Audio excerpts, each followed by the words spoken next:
we doing tonight?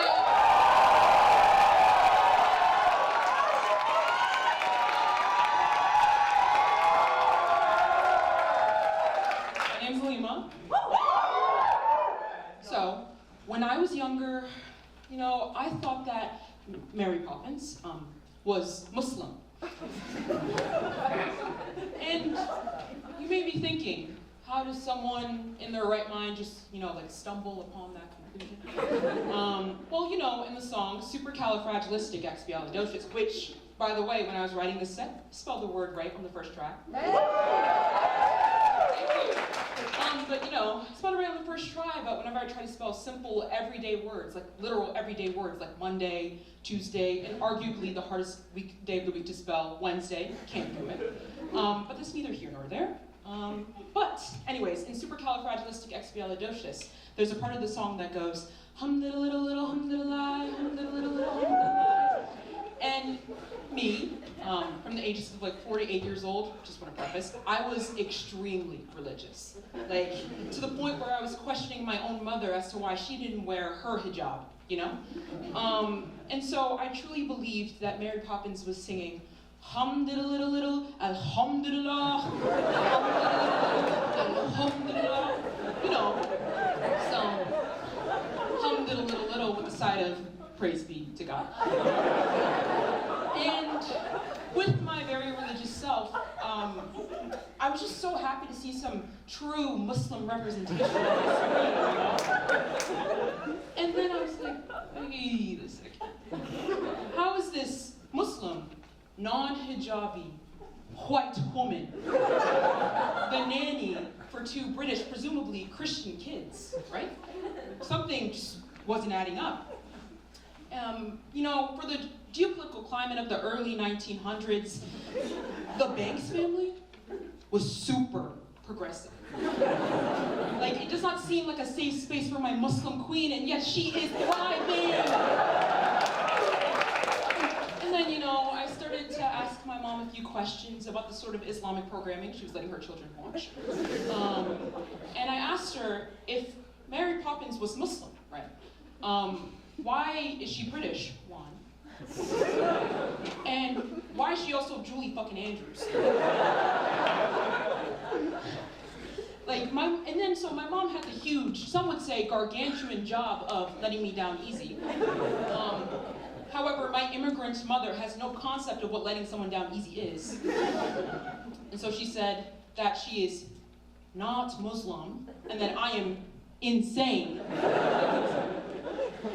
But you know, my mom is one of the coolest people that you will ever meet. Besides the little Mary Poppins tift and like all of middle school, she is one of my favorite people. She is a single mother. She immigrated here from Sierra Leone a little over 30 years ago. She is a psych ward nurse, crazy. And she's also a polyglot. You know, all things that take a lot of mental fortitude. And yet, at her big age, she still does not know our fucking Wi-Fi password. In my very short tenure here as a college student, I received a text that has read, "What is the Wi-Fi password?" and upwards of 30 times. Which is insane. Time is money.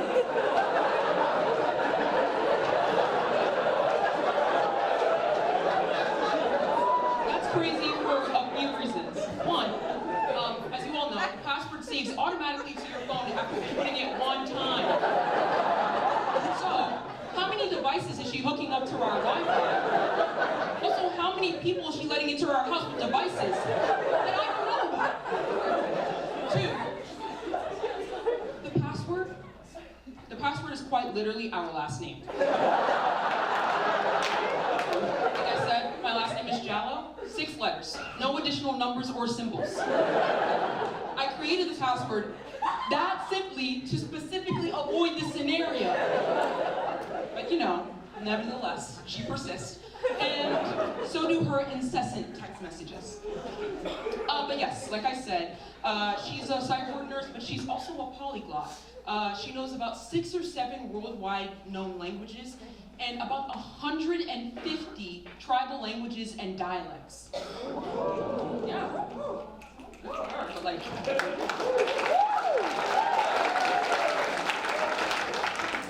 but personally, that's just fucking excessive. With the way that she's currently leading her life here in the US, she has no need to have that many languages in her back pocket.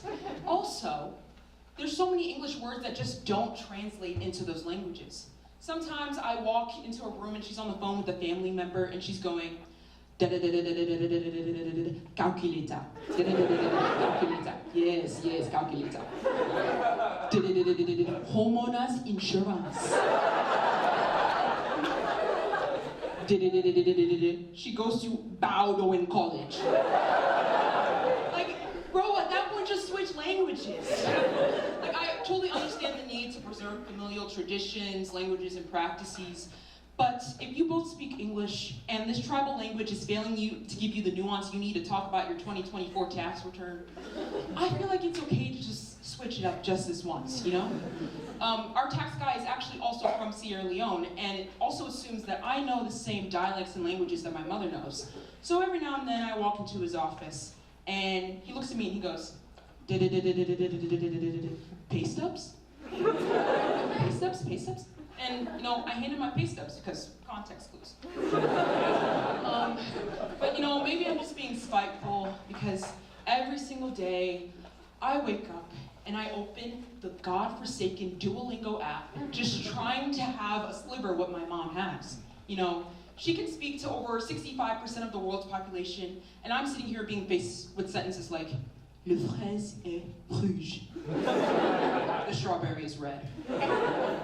Genuinely, when would I ever have to say that sentence in French? I know the strawberry is red. I have seen it, okay?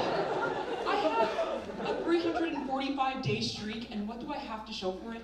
Fucking nothing. Nothing. But you know what I do have?